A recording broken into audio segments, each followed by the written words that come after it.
Nah, kita masih membahas pertemuan di minggu lalu ya, yaitu tentang momentum sudut. Jadi, kalau minggu lalu itu kan pertanyaannya tentang penari balet yang berputar. Bagaimana tangannya ketika direntangkan, dan bagaimana ketika tangannya dirapatkan ke tubuh, apakah mempengaruhi tubuhnya saat berputar. Nah, di sini Ibu akan memberikan pertanyaan baru karena kemarin kalian sudah mencari tahu sendiri. Yang hari ini adalah kenapa saat kita naik di atas motor yang rodanya itu terus berputar, bergerak gitu ya, kita nggak jatuh. Nah, di sini saat kasusnya rodanya diam dan kita tetap di atas motor, kita tuh bisa jatuh, apalagi kalau nggak di standar motornya itu ya. Apa yang menyebabkan hal itu terjadi?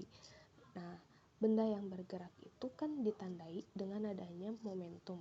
Kalau di gerak linear, momentum itu adalah massa dikali kecepatan.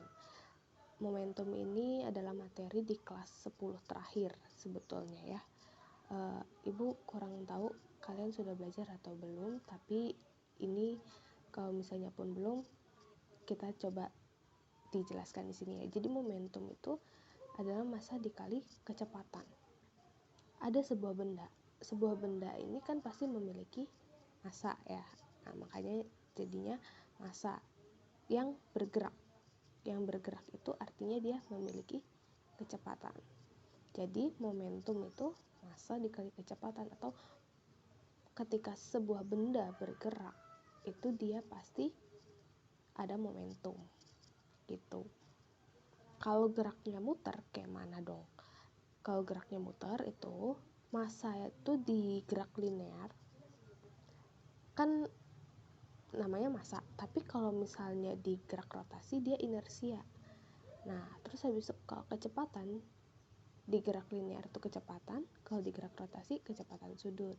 Jadi kalau simbolnya momentum sudut itu L, terus habis itu inersia itu I, kecepatan sudut itu omega. Jadi L sama dengan I kali omega. Nah, di momentum sudut ini ada yang namanya hukum kekekalan momentum sudut, dimana kalau nggak ada yang memengaruhi perputarannya atau no external torque, nggak ada torsi yang memengaruhi benda tersebut, maka dia akan terus berputar. Kayak misalnya bumi berotasi itu kan nggak ada yang mempengaruhi perputarannya, jadi dia akan terus berotasi atau mempertahankan keadaannya. Nah, ini nilainya hukum kekekalan momentum sudut itu akan sama begitu. Terus waktu kita naik sepeda atau motor gitu ya, kalau nggak kita rem, rodanya akan terus berputar. Artinya momentum sudut yang ada yang dihasilkan roda itu saat bergerak akan menjaga juga untuk terus membuat roda itu berputar gitu.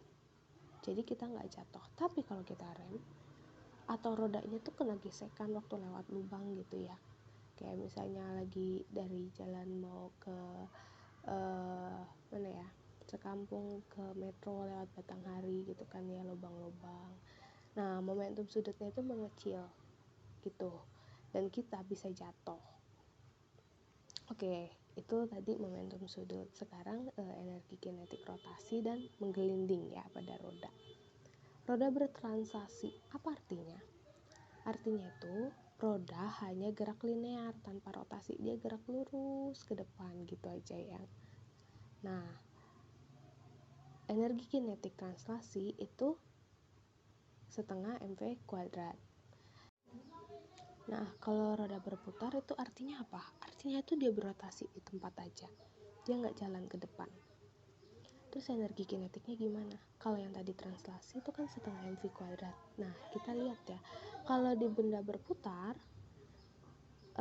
kecepatannya itu kecepatan linear sama dengan kecepatan sudut dikali jari-jari. Jadinya kita perlu ubah dulu nih energi kinetik rotasinya itu. Kecepatan linearnya kita masukin, kita ganti, kita substitusi jadi omega dikali R kali jari-jari kuadrat. Eka rotasinya jadi sama dengan setengah M dikali omega kuadrat kali jari-jari kuadrat. Nah, M sama R kuadrat ini Ibu tandain warna ungu karena MR kuadrat itu sama dengan inersia. Nah, inilah hasil akhirnya. Energi kinetik rotasi itu setengah kali inersia kali kecepatan sudut kuadrat. Dan inersia, ingat tiap benda itu berbeda-beda sesuai dengan bentuknya. Terus kalau roda menggelinding artinya apa? Artinya benda itu berotasi sambil bertranslasi. Kemarin udah ada yang banyak yang benar. Nah, nggak apa-apa yang masih salah, karena belajar itu adalah proses. Jadi salah itu tidak apa-apa. Terus gimana energi kinetiknya kalau menggelinding? Energi kinetiknya itu ditotalin, energi kinetik rotasi ditambah energi kinetik yang translasi. Yang rotasi tadi dia berhubungan dengan inersia, dan translasi tadi itu karena rodanya bergerak maju juga gitu ya. Jadi yang energi kinetik rotasi itu setengah dikali I omega kuadrat, yang translasi ditambah setengah dikali MV kuadrat. Nah, yang rotasi ingat, dilihat bendanya yang sedang menggelinding itu bola pejal atau bola berongga, silinder pejal atau silinder berongga, karena akan mempengaruhi energi kinetik rotasinya. Ya, begitu untuk penjelasan materi tentang momentum sudut dan energi kinetik pada benda menggelinding.